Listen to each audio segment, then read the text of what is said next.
adanya angket misalnya terjadi, saya malah apresiasi supaya dalam catatan sejarah di eranya pemerintahan Jokowi ada hak angket dipakai. Nah, masa di zaman reformasi semua presiden itu mulai dari Pak Habibie, Megawati, Gus Dur, SBY, semua sudah mengalami ya hak angket, dipakainya hak angket oleh DPR. Nah, masa 10 tahun terakhir nggak pernah ada hak angket dipakai oleh DPR. Jadi, ada apa-apa ini? Ya, itulah ucapan dari mantan Ketua MK, Jimli Asidikih.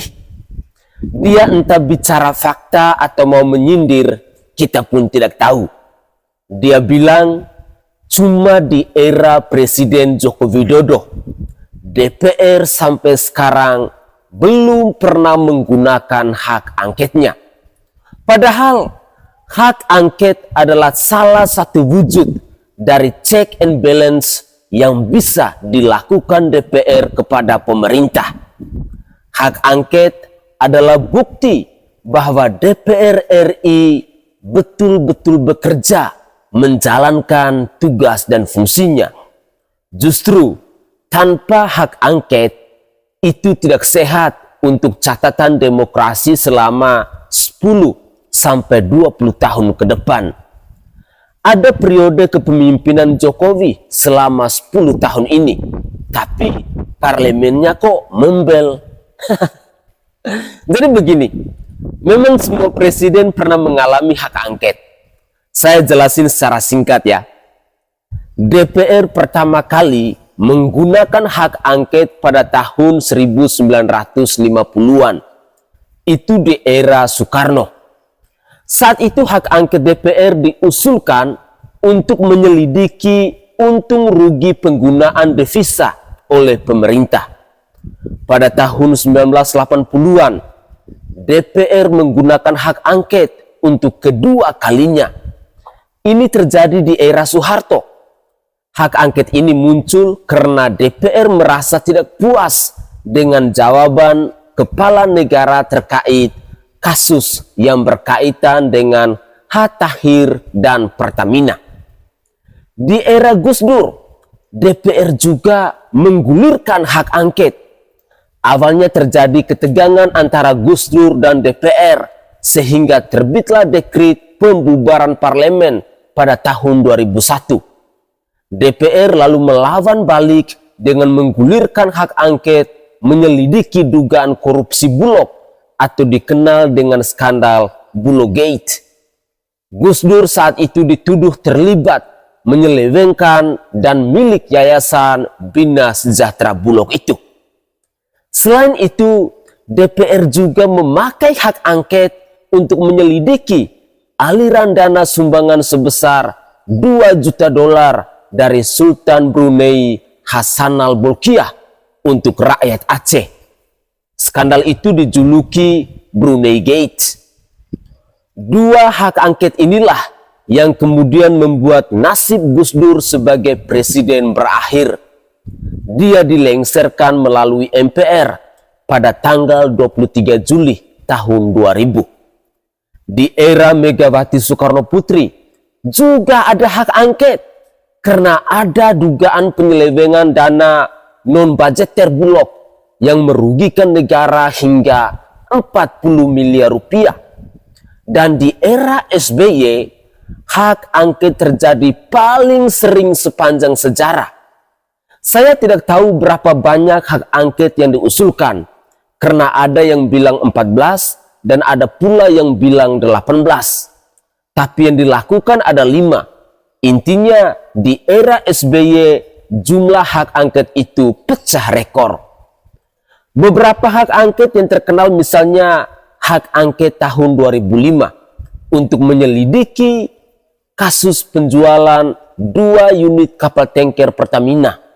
KPPU bilang Pertamina melakukan kesalahan atas penjualan 2 tanker tersebut. Hak angket berikutnya tahun 2006 untuk menyelidiki kasus impor beras.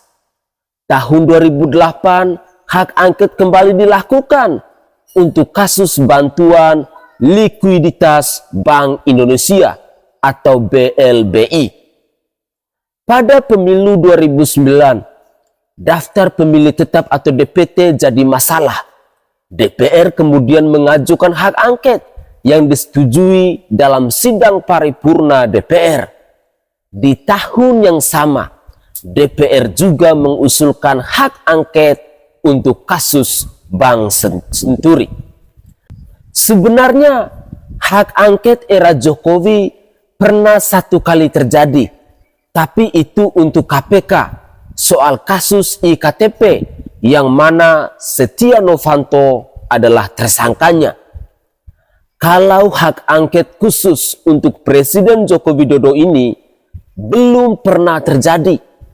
Inilah yang ditakutkan banyak orang, sampai-sampai ada narasi bahwa Jokowi mau dimakzulkan lewat hak angket.